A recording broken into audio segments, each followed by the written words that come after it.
السلام عليكم ورحمة الله وبركاته.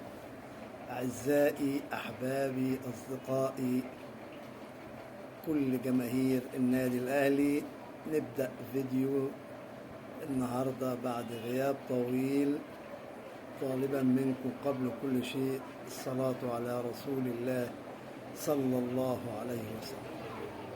كلنا عارفين وعايشين الأيام دي مشكلة مجلس إدارة نادي الزمالك في الانسحاب من أمام النادي الأهلي.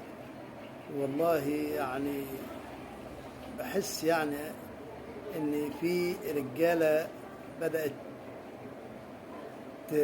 زي ما بنقول إحنا في العامية تندع كده أو تبزبز أو تنبت في نادي الزمالك. كان قبل كده حنفي اللي هو اتعزل، كان كل كلامه وفي الآخر بيطلع حنفي، ولما انسحب خد كاس الكرامة وكل الشعب الزملكاوي لاموا بعد كده وندموا ندم. هتيجي تنسحبوا تاني برضو هتندموا. والله أنا كمشجع وواحد من جماهير النادي الأهلي وكله بتحدث عن كل جماهير الأهلي إن إحنا المفروض بنقدم لنادي الزمالك شكر عظيم ونقدم لهم خالص التماني وخالص الأمنيات بأنهم انسحبوا. هم هيستريح لهم برضو 8 أيام والأهلي يستريح له 8 أيام، بس هم هيتخصم منهم 3 نقط والأهلي هياخد 3 نقط زيادة.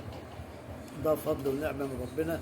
فأنا طالع النهارده عشان أشكر مجلس إدارة نادي الزمالك على الانسحاب، ويا رب ما تطلعوش حنفي وترجعوا في كلامكم مرة أخرى، لأن حقيقة الأهلي تعبان واللعيبة تعبانة، ففرصة يريحوا الأيام 8 دول. ده يبقى فضل ونعمة من الله سبحانه وتعالى. وقابلنا الهدية من نادي الزمالك ومتشكرين على الهدية الجميلة دي، وألف ألف شكر. ونقول لكم إيه تاني؟